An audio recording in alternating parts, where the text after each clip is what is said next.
Good morning students. आज हम लोग केमिकल काइनेटिक्स में इसका इंट्रोडक्शन देखेंगे कि इस केमिकल काइनेटिक्स में हमको क्या क्या चीज़ या क्या कौन कौन से टॉपिक पढ़ने हैं। ये मैं जो वीडियो पोस्ट कर रहा हूँ उसमें कुछ क्वेरीज या ये कहिए कि कुछ कठिनाइयाँ सामने आई थी। कुछ स्टूडेंट्स का ये कठिनाई था कि किस वीडियो में कौन सा टॉपिक पढ़ाया गया है, ये मुझे ज्ञात नहीं हो रहा। दूसरा इसमें कठिनाई ये आ रहा था कि कुछ लोगों का नाम था कि जैसे हम लोग अंग्रेजी में शब्द लिखते हैं या अंग्रेजी में टर्म लिखते हैं उसका हिंदी।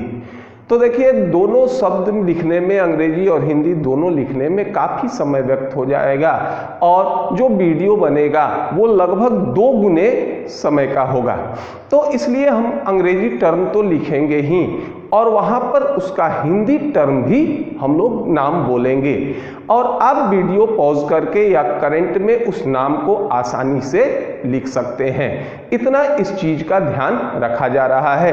तो सबसे पहले जो केमिकल काइनेटिक्स आपको दिया जा रहा था उसके टॉपिक या इसमें हम लोग क्या क्या चीज़ पढ़ेंगे और कौन कौन से टॉपिक किस वीडियो में उपस्थित हैं, चाहे वो वीडियो अपलोड हो गया हो या फिर आने वाले समय में अपलोड हो, इन सारे की जानकारी आपको इस वीडियो में मिलेगी। सबसे पहला तो ये है कि ये केमिकल काइनेटिक्स ये काफ़ी अच्छा चैप्टर है। इससे चाहे बोर्ड एग्जाम हो या फिर कॉम्पिटिटिव एग्जाम हो, सब में क्वेश्चन अच्छे खासे क्वेश्चन आते हैं और पढ़ने के दृष्टि से भी ये एक आसान और इंटरेस्टिंग चैप्टर है। तो यहाँ पर आपको क्लास 12 या फिर अन्य कॉम्पिटिटिव एग्जाम के भी जो कोर्स इसमें इंक्लूड किए गए हैं। तो सबसे पहला ये हम लोग टॉपिक देखेंगे जिसको नाम दे रहे हैं रेट ऑफ रिएक्शन या इसको नाम देते हैं अभिक्रिया की दर। ये आपको मिलेगा केमिकल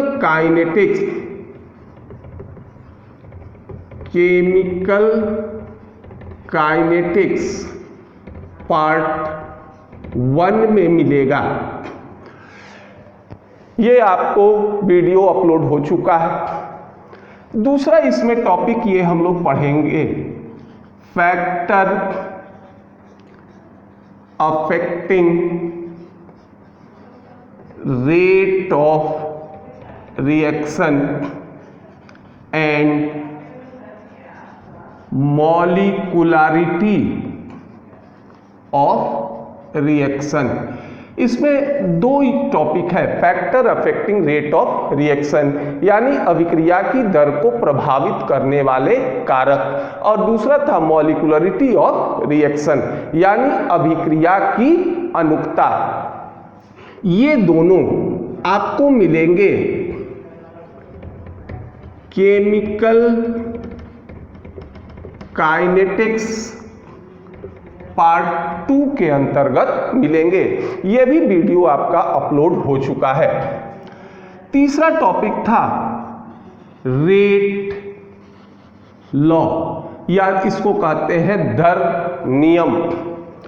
चौथा टॉपिक है जिसको नाम देंगे ऑर्डर ऑफ रिएक्शन, इसको हिंदी में कहते हैं अभिक्रिया की कोटि।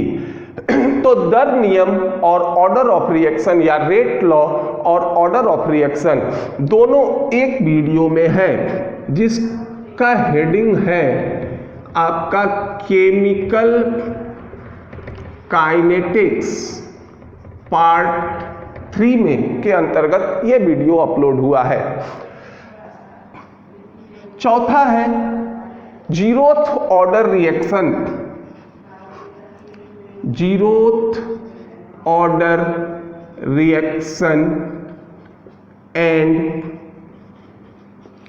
काइनेटिक्स यानी इसका मतलब है शून्य कोटि की अभिक्रिया। शून्य कोटि की अभिक्रिया ये आपको मिलेगा, ये भी वीडियो अपलोड हो चुका है। ये आपको मिलेगा केमिकल काइनेटिक्स पार्ट 4 में मिलेगा। अगला होगा, पढ़ना है हमको first order reaction and kinetics. देखिए ये जो टॉपिक है ये काफ़ी लंबा टॉपिक है, तो इसको हम लोग दो भाग में क्या किए हैं, दो भाग में बांट दिए हैं। एक होगा हमारा पार्ट 1 और दूसरा होगा हमारा क्या, पार्ट 2। तो पार्ट 1 ये आपको मिलेगा केमिकल काइनेटिक्स पार्ट 5 में, और ये मिलेंगे आपको केमिकल काइनेटिक्स पार्ट 6 में मिलेंगे। यहाँ तक के जो वीडियो हैं ये आपको अपलोड हो चुके हैं। आने वाले जो वीडियोस हैं इनमें इसके अन्य टॉपिक पढ़ेंगे। अगला टॉपिक ये होगा जिसको नाम देते हैं determination of order of reaction, यानी अभिक्रिया की कोटि ज्ञात करने के तरीके। ये कहे थे कि ऑर्डर ऑफ रिएक्शन हमारा एक्सपेरिमेंटल टर्म है, तो इसको किस विधि से ज्ञात करेंगे ये आपको मिलेंगे केमिकल काइनेटिक्स पार्ट 7 में मिलेंगे। इसके बाद अगला टॉपिक होगा pseudo order of reaction, pseudo order of reaction.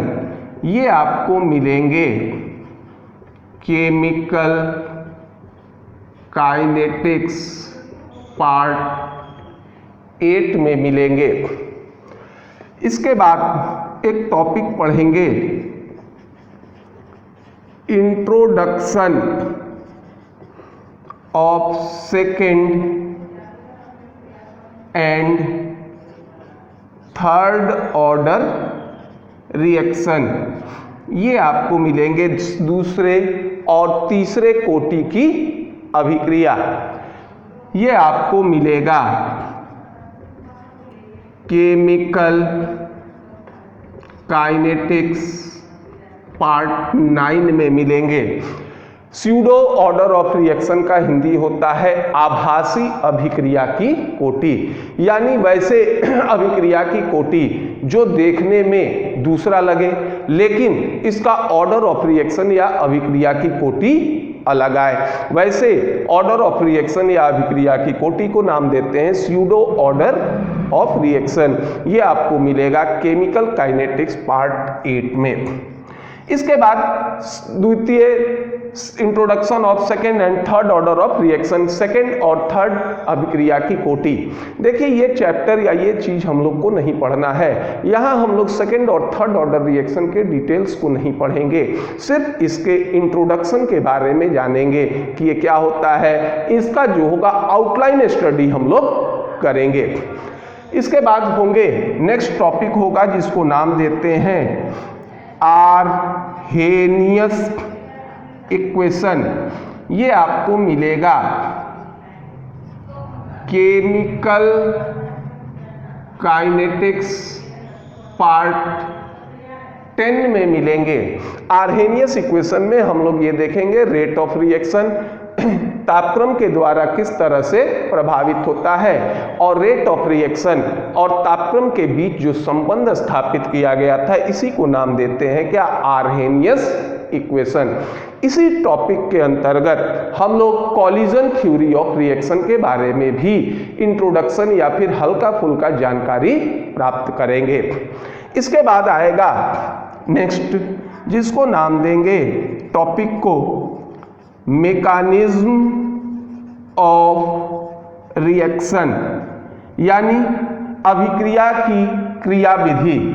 ये आपको मिलेंगे केमिकल काइनेटिक्स पार्ट 11 में मिलेंगे। हम लोग ये प्रारंभ में देखे थे कि एक तरह के रिएक्शन थे जिसको नाम देते थे कॉम्प्लेक्स रिएक्शन, ये कॉम्प्लेक्स रिएक्शन एक स्टेप में नहीं बल्कि एक से अधिक स्टेप में होते थे और इसी स्टेप वाइज रिएक्शन को नाम देते हैं मैकेनिज्म ऑफ रिएक्शन। तो कॉम्प्लेक्स रिएक्शन के मैकेनिज्म ये किस तरह से होते हैं इसको हम लोग पढ़ेंगे क्या, केमिकल काइनेटिक्स पार्ट 11 में आपको मिलेगा। और लास्ट में जो बच जाते हैं इसमें मिलेंगे kinetics of other type of reaction, other type of reaction ये मिलेंगे आपको केमिकल काइनेटिक्स पार्ट 12 में मिलेंगे। तो इसमें से जो केमिकल काइनेटिक्स के में आपको जो वीडियो प्राप्त होंगे वो 12 पार्ट में प्राप्त होंगे, ये इनका कंटेंट्स होगा। अभी तक आप यहाँ तक वीडियो आपको मिल चुका है, ये जो होंगे ये अपलोड हो चुके हैं।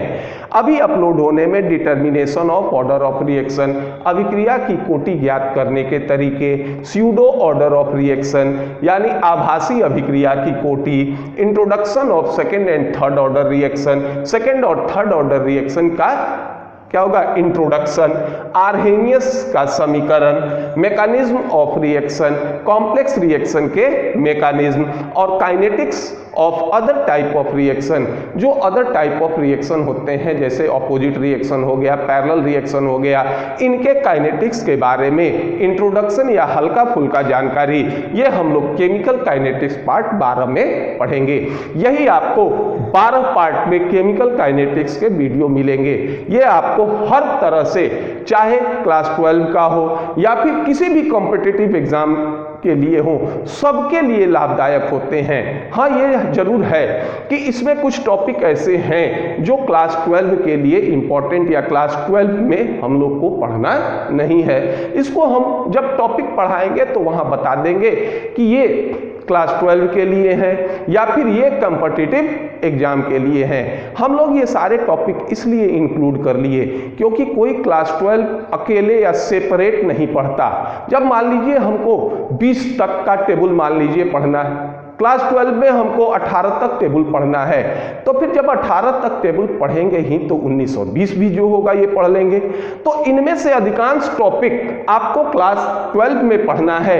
एक दो टॉपिक ही ऐसे हैं जो आपको क्लास 12 से अलग पढ़ने हैं। तो जब हम उतना टॉपिक पढ़ेंगे तो इसको भी इसमें इंक्लूड कर लेंगे।